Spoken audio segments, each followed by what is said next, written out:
let's talk about Spiderette Solitaire.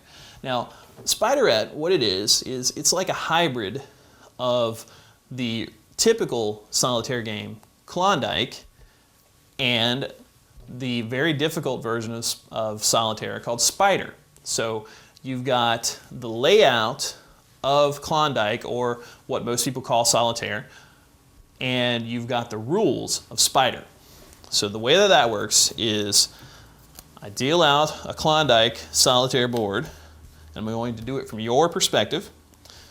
Go 1, 2, 3, 4, 5, 6, 7, with the one on the left being face up, and then you go face up here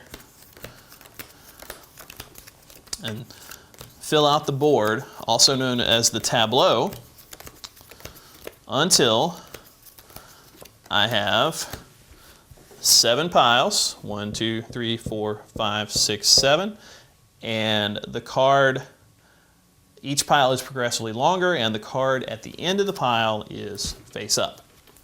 And so, here's how the game is played. Right now, it looks like solitaire or Klondike, right? Well, we're going to play the rules of the version of solitaire called Spider. And what that means is the way in which the layout is not like Klondike is we don't have a waste pile. So the first thing we're going to do is we're going to see what cards can be placed on what based upon a descending order on the tableau down from king down to ace. And so I've got this king right here. I'm going to look for a queen. There are no queens. Important in the Spider rules is that you don't have to worry about suit or color when you're moving one card. If you're moving a sequence of cards, they all have to be the same suit. Here, I can move this 10 to this jack. It doesn't matter what suit either one is. And then I'm going to turn over this card on the tableau and look for other possible plays I can make. Since I'm not worried about color or suit, I can move this red 4 onto this red 5. And then I can move this red 3 onto the red 4. The way that suit comes into play is that these are diamonds and the 5 is a heart. So if I had the opportunity later to move this sequence onto another card, I can only move the suited cards, the 4 and the 3. I cannot bring the 5 with it because it's a heart and the other 2 cards are diamonds. That's where suit comes into play with Spider rules, and Spiderette uses the Spider rules with the Klondike board. Okay, so we've got this 8 that came up. I can move this 7 onto it.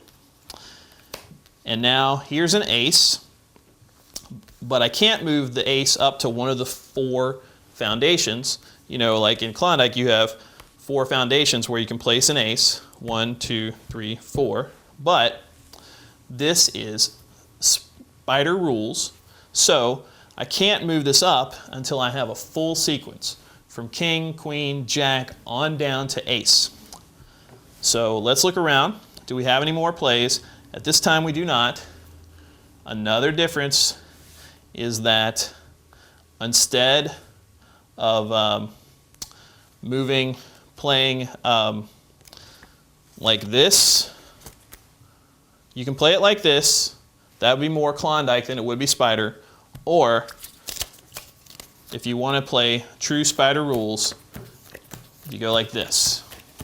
And now you have to figure out what moves where. Well, this queen can go on this king. Got no play for this 10. I can move this 2 over onto this 3 if I want to. If I want to be able to somehow use this 4 and this 3 instead of this 4 and this 3. And let's see. This 6 moves here. I've exhausted all my moves. So now I have to deal out 7 more cards. And there you go. The only way that I can move anything to the foundation is if on the tableau I get king through ace in a row, then I can go ace, deuce, 3, 4, and so on until I get to the king.